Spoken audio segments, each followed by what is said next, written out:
ഇതിനകത്ത് ഇപ്പോൾ പ്രോസിക്യൂഷൻ സ്വാഭാവികമായിട്ടും ഹൈക്കോടതിയിലേക്ക് പോകുമല്ലോ, ഹൈക്കോടതിയിലേക്ക് പോകും അപ്പീലുമായിട്ട്, സർക്കാരിന്റെ അനുവാദത്തോടു കൂടി ഹൈക്കോടതിയിലേക്ക് പോകും. പക്ഷേ ഈ 7 ഗൂഢാലോചന വാദങ്ങളിൽ എന്തെങ്കിലും ഒന്നെങ്കിലും തെളിയിച്ചാൽ മാത്രമല്ലേ എന്തെങ്കിലും മാറ്റം വിധിയിൽ വരികയുള്ളൂ? അതിൽ താങ്കൾ എന്ത് സാധ്യതയാണ് കാണുന്നത്? ഇപ്പോൾ കോടതി കൃത്യമായിട്ട് പറയുകയാണ് ഇതിലൊന്നും സാക്ഷിമൊഴികൾ ഇല്ല. അതുപോലെ തന്നെ ഇപ്പോൾ കോൾ റെക്കോർഡ് രേഖകൾ ഹാജരാക്കിയപ്പോൾ അതിൽ ഈ പരസ്പരം വിളിച്ചതിന് തെളിവില്ല. ഇതൊക്കെ ഓരോന്നിലും കൃത്യമായിട്ട് പറയുന്നുണ്ട്. ഇപ്പോൾ ഏറ്റവും അവസാനം ജോർജേട്ടൻ സ്പൂരം സിനിമയുടെ സെറ്റിൽ വെച്ച് 3 തവണ കണ്ടപ്പോൾ അതിൽ ഒന്നാമത്തേത് വളരെ രസകരമായ കാര്യമാണ്. സ്വിഫ്റ്റ് ജംഗ്ഷൻ തോപ്പുംപടി എറണാകുളത്ത് വെച്ച് കാരവനിലെ ഗൂഢാലോചനയാണല്ലോ. അതെല്ലാം പറയുന്നുണ്ട്. എല്ലാം പറഞ്ഞു വന്നിട്ട് അവസാനം ആ ഷൂട്ടിംഗ് ആ ദിവസം നടന്നിട്ടില്ല എന്നാണ്. പിന്നെ എങ്ങനെ ദിലീപ് അവിടെ ഉണ്ടാകാനാണ് എന്ന കാര്യം വന്നപ്പോൾ പ്രോസിക്യൂഷൻ പകച്ചുപോയി.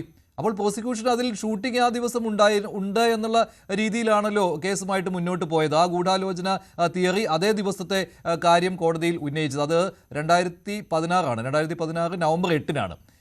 പക്ഷേ അവിടെ ആ ഷൂട്ടിംഗ് ആ ദിവസം നടന്നിട്ടില്ല. അങ്ങനെ വരുമ്പോൾ പിന്നെ ബാക്കി വാദങ്ങൾക്ക് പ്രസക്തിയില്ല. പൾസർ അവിടെ വന്നതിനും ദിലീപിനെ കണ്ടതിനും കാരവനിൽ വെച്ച് ഗൂഢാലോചന നടന്നതിനും ഇങ്ങനെയുള്ള ലൂപ്പ് ഹോൾസ് അവിടെ ഉണ്ടല്ലോ ശ്രീ ജോർജ് ജോസഫ്. അപ്പോൾ അത് ഹയർ കോർട്ടിൽ പോകുമ്പോൾ എങ്ങനെയാണ്?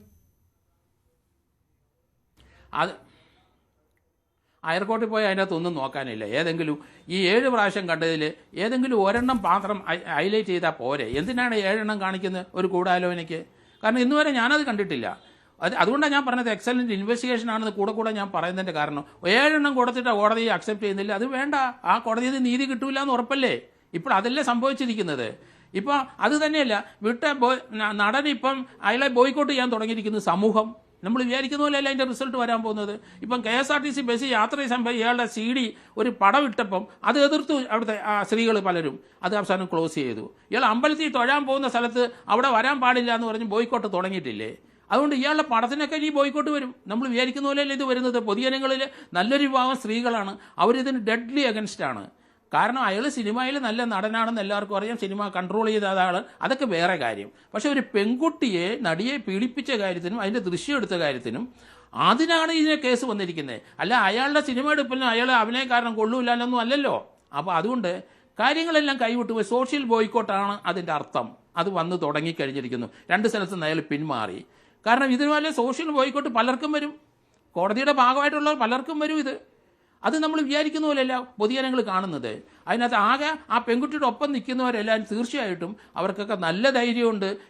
അത് ഹൈക്കോടതിയിലോട്ട് വരട്ടെ, ഈ കാര്യങ്ങൾ നോക്കാൻ നമുക്ക് അവിടെ നടക്കില്ല. സുപ്രീം കോടതി ഉണ്ടല്ലോ, സുപ്രീം കോടതി ചെന്ന് കഴിഞ്ഞാൽ ഈ പറയുന്ന രീതിയിലൊന്നും അല്ല അനാലിസിസ് ചെയ്യുന്നത്. കാരണം സുപ്രീം കോടതിക്ക് അറിയാം 120B ഗൂഢാലോചനയ്ക്ക് എത്രമാത്രം എവിഡൻസ് കിട്ടും. അതിനൊരു 60% അല്ലെങ്കിൽ ഒരു 50% എവിഡൻസ് മതി, 100% വേണ്ട. ഇത് ഈ ലോവർ കോടതിയുടെ ഒബ്സർവേഷൻ. നമ്മൾ ഏറ്റവും അധികം ചർച്ച ചെയ്തതാണ് ഇപ്പോൾ സ്ക്രീനിൽ കാണിച്ച 2016 ആ സംഭവം. ഏതാണ് ഈ സെൽഫി ഫോട്ടോ എന്ന് പറയുന്നത്? ആ സെൽഫി ഫോട്ടോ വലിയ രീതിയിൽ ചർച്ച ചെയ്തതാണ്. അതിൽ ദിലീപും സുനിയും ഉണ്ട്. സുനി അങ്ങ് അകലെ നിൽക്കുന്നതായിട്ട്, അന്നത് കൃത്രിമമായിട്ട് ചമച്ചതാണ് എന്നൊക്കെ പറഞ്ഞ് ഒരുപാട് വാദങ്ങൾ ഉണ്ടായിരുന്നു. കോടതി പറഞ്ഞിരിക്കുന്നത് ഒരു സെൽഫി ഫോട്ടോയിൽ ഒരാൾ ഉണ്ടെന്ന് വെച്ച് അയാളും ആ സെൽഫി ഫോട്ടോയിലെ മറ്റുള്ളവരും സംസാരിക്കുകയും ഗൂഢാലോചന നടത്തുകയും ചെയ്തു എന്ന് പറയുന്നതിൽ അർത്ഥമില്ല എന്നാണ്. അതുകൊണ്ടാണല്ലോ ഈ ടെന്നീസ് അക്കാഡമിയിലെ ഗൂഢാലോചന വാദം കോടതി തള്ളിക്കളഞ്ഞത്.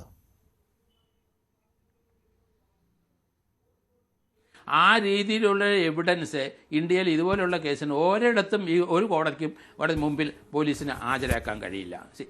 ഒരു ഏജൻസിക്കും ഹാജരാക്കാൻ കഴിയില്ല. അങ്ങനെയല്ല അത് ഇൻ്റർപ്രറ്റ് ചെയ്യുന്നത്. അതുകൊണ്ടല്ല സുപ്രീം കോടതി അത് പറഞ്ഞത്. ഈ 120B കാര്യം സുപ്രീം കോടതി വളരെ എലാബറേറ്റായിട്ട് പല കേസിനകത്തും പറഞ്ഞിട്ടുണ്ട്. അതിന് 1991 മുതലുള്ള ജഡ്ജ്മെൻറ്റിനകത്ത് പലയിടത്തും ഇത് പറയുന്നുണ്ട്. അതൊന്നും ലോവർ കോടതി മനസ്സിലാക്കാതെ ഈ രീതിയിലുള്ള ഒരു കമൻറ്റ് അല്ലെങ്കിൽ ഇതൊക്കെ പറയുന്നതെന്ന് പറഞ്ഞാൽ അത് നമുക്ക് ഹൈക്കോടതി പോയി നമ്മളതങ്ങ് വിട്ടുകളഞ്ഞാക്കാൻ മതി. കാരണം നീതി കിട്ടില്ല എന്ന് തുടക്കം പോലെ എല്ലാവർക്കും അറിയാമായിരുന്നല്ലോ. ഒന്നും വേണ്ടല്ലോ. ഇപ്പം ആ ജഡ്ജ്മെൻറ്റിൻ്റെ പ്രസക്തമായ ചില ഭാഗങ്ങൾ ഇപ്പം ഇത് നമുക്കറിയാമല്ലോ. ഈ മാസം 2012 ആ ശിക്ഷ വരുന്നത്. അല്ലെ 12 എന്ന് പറഞ്ഞാൽ 12-ാം തീയതി ശിക്ഷ വരുന്നത്.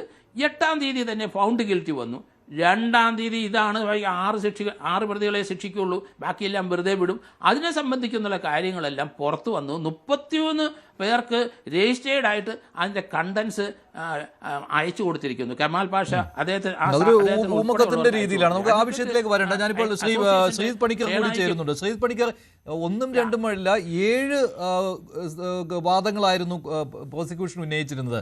അതായത് 7 തവണ പൾസർ സുനിയും ദിലീപും, അതിൽ 6 ആക്കാം, 6 തവണ പൾസർ സുനിയും ദിലീപും നേരിട്ട് കണ്ടു, ഗൂഢാലോചന നടത്തി. അതിൽ 1 തവണ എന്ന് പറയുന്നത്, 7ാമത്തേത് ഞാൻ 6 പറഞ്ഞത് 1 തവണ നാദിർ ഷാ ആയിരുന്നു. അങ്ങനെ 7 ഗൂഢാലോചന വാദങ്ങൾ ആയിരുന്നുവല്ലോ. 2 തവണ പണം കൈമാറി, ഇതും അതിനകത്ത് ഉൾപ്പെട്ടിരുന്നല്ലോ. 1 തവണ ദിലീപും 1 തവണ നാദിർ ഷായും.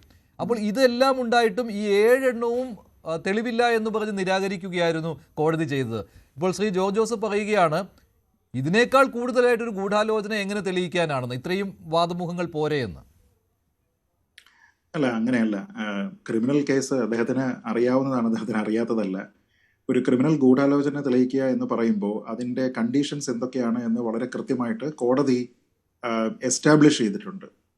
എങ്ങനെയാണ് ഗൂഢാലോചന സിദ്ധാന്തം തെളിയിക്കേണ്ടത്, അതിന് എന്ത് തരത്തിലുള്ള തെളിവുകളാണ് വേണ്ടത് എന്നതിനെക്കുറിച്ച് വളരെ കൃത്യമായിട്ട് സുപ്രീം കോടതി തന്നെ ലേ ഔട്ട് ചെയ്തിരിക്കുന്ന പ്രിൻസിപ്പിൾസ് ഉണ്ട്. എനിക്ക് തോന്നുന്നത് മഞ്ജുഷ്, ഞാനതൊരു നേരത്തെ ഉള്ള ഒരു ചർച്ചയിൽ ഞാനത് പറഞ്ഞിരുന്നു. അപ്പോൾ അത് കേവലം ആൾക്കാരുടെ പ്രസൻസ് എന്നുള്ളത് ഇറ്റ്സ് നോട്ട് സഫിഷ്യൻറ്റ് എന്നാണ് പറയുന്നത്. അതായത് മീറ്റിംഗ് ഓഫ് മൈൻഡ്സ് എന്നുള്ള ഒരു പോളിസി, ഒരു പ്രിൻസിപ്പിൾ ഉണ്ട്. ആ പ്രിൻസിപ്പിൾ എസ്റ്റാബ്ലിഷ് ചെയ്യുകയും meeting of minds is for an agreement എന്ന രീതിയിലത്തേക്ക് തെളിയിക്കുകയും വേണം. കാരണം ഇതിലെ പ്രധാനപ്പെട്ട പ്രശ്നം, ഈ ഗൂഢാലോചന നടത്തി എന്ന് പറയുന്ന ഒരാളിനെ സംബന്ധിച്ചിടത്തോളം അയാൾ ഈ കൃത്യം നടക്കുന്ന സ്ഥലത്ത് പ്രസന്റ് ആകണമെന്ന് നിർബന്ധമില്ല. അയാൾ പ്ലാൻ ചെയ്യുന്നു, മറ്റാൾക്കാരെ അയക്കുന്നു, അപ്പോൾ അയാൾ മറ്റെവിടെയാണ് ഇരിക്കുന്നത്.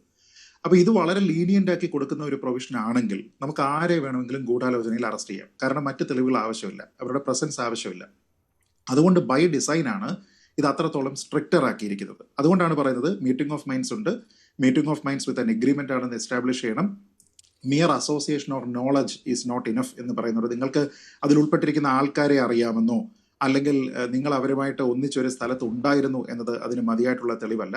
പിന്നെ ഇതിൽ ഏറ്റവും പ്രധാനപ്പെട്ട പ്രശ്നം എന്ന് പറയുന്നത് ബിയോണ്ട് റീസണബിൾ ഡൗട്ട് പ്രൂവ് ചെയ്യുക എന്നുള്ളൊരു സംഭവമുണ്ട്. ഉദാഹരണത്തിന് അബാദ് പ്ലാസയിൽ ഈ ഒരു മഴവില്ലഴകിൽ അമ്മ എന്നുള്ള പ്രോഗ്രാമിൻ്റെ